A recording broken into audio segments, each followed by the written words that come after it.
Partner visa সম্পর্কে গত 10 দিন আগে একটা ভিডিও করছিলাম, আপনাদেরকে বলছিলাম হয়তো পার্টনার ভিসাতে এমন কিছু ক্রাইটেরিয়া দেওয়া হবে যেগুলো আমাদের জন্য কষ্টকর হয়ে যাবে, আমরা এগুলা মানে করতে ক্রাইটেরিয়াগুলো ফিলফিল করতে আমাদের জন্য দুঃসাধ্য হয়ে যাবে, অনেক কষ্ট করে এগুলো ফিলফিল করতে হবে। অনেকে তো আমাকে বলতেছে, ভাই তুমি কেন আন্তাজে কথা বলতেছো, অগ্রিম কথা কেন বলতেছো, যেটা জানো না সেটা নিয়ে কথা বলবে না। ভাই সকালটা দেখলে বোঝা যায় দিনটা কেমন যাবে, মোটামুটি ধারণা করা যায়, আকাশটা দেখলে বোঝা যায় কি আজকে বৃষ্টি নামবে না রোদ হবে, ঝড়ের আগে ঝড়ের পূর্বাভাস কিছু দেখা যায়। আমরা সেই ঝড়ের জায়গায় বসে আছি যে পূর্বাভাস দেওয়ার জন্য, হয়তো কিছু দেখতেছি এই কারণে বলতেছি ভাই, আন্তাজে কোনো কথা বলতেছি না। ঠিক সেম 10 দিন পরে আমি তো কোনো কথা বলতেছি না, হারুনুর রশিদ ভাই নিজেই পোস্ট করছে, তারপরে আক্তার ভাই নিজেই পোস্ট করছে ভিডিও বানায়। বর্তমানে মানে ইনভেস্টর বিষয় গতকাল থেকে ইনভেস্টর বা পার্টনার ভিসাতে যেগুলা আগে ইনস্ট্যান্ট করতো খুব সহজ হয়ে যেত, এখন এটা হচ্ছে না, এখানে কোডে যাইতে হচ্ছে, তারপরে ডিইডিতে গিয়ে সেখানে সাইন করে তারপর সাবমিট, মানে অনেক ভেজাল একটা করে দিছে না। আরও হয়তো কি করতে পারে বা আরও কি সাফাই দিতে পারে আমি জানি না ভাই, এগুলো আমাদের হাতের কামাই। অ্যাজ এ টাইপিস্ট হিসেবে আমি বলতে পারি যে এই কাজগুলো আমাদের দ্বারাই হচ্ছে। ভাই লেবাররা এত ফেসবুকের মানুষ না, বা যারা এমনি কাজ করতেছে তারা এত কিছু বুঝো না, জানো না এত কিছু। এই যে ভিসাটা বন্ধ হচ্ছে, খোলা হচ্ছে, এই যে পার্টনার ভিসার উপর এত কিছু ছাপাই দিচ্ছে, লেবার ভিসার উপর আপনার সার্টিফিকেট ছাপাই দিচ্ছে, এটা আমাদের জন্য ছাপাই দিচ্ছে।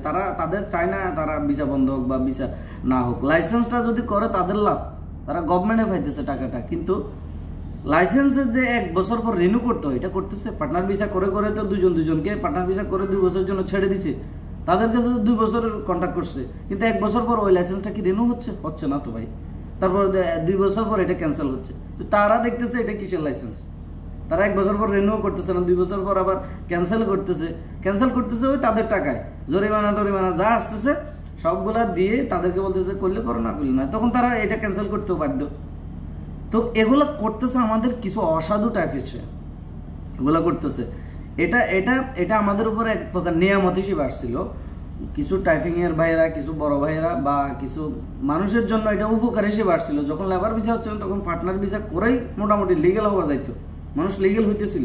কিন্তু এগুলোকে ওই যে পুঁজি করে, এই সুন্দর সিস্টেমটাকে পুঁজি করে অসাধু ব্যবসায়ীরা এই যে দুজন করে ছেড়ে দিচ্ছে, তারপর ওইখানে লোক ঢুকাইতেছে তারা, তারপর 1 বছর পর রিনিউ হচ্ছে না, 2 বছর পর ক্যান্সেল করতেছে। তো এগুলো কি গভর্নমেন্ট দেখতেছে না ভাই? এগুলো দেখেই তো আমরা বলতেছি, আমরা তো ওই জায়গায় বসে আছি দেখার জায়গায়, আপনারা তো জানেন না।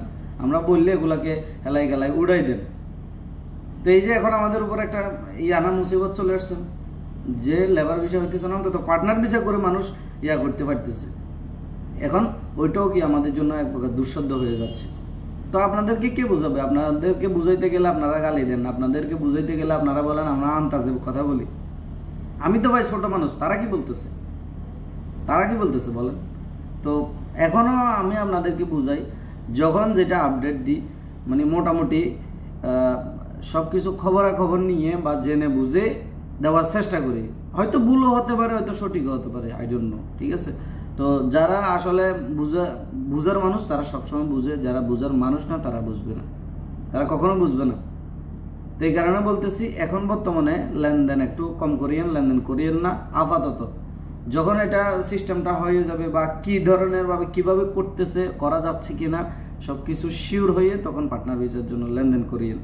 এটা হচ্ছে যে মানে আপনাদের জন্য একটা পরামর্শ আর কি, পরামর্শ আপনারা ধরেন বা না ধরেন, আমরা এগুলা তো দিয়ে যাচ্ছি বা ভবিষ্যতেও দিয়ে যাব। তো আশা করি ব্যাপারটা বুঝতে পারছেন। ধন্যবাদ সবাইকে।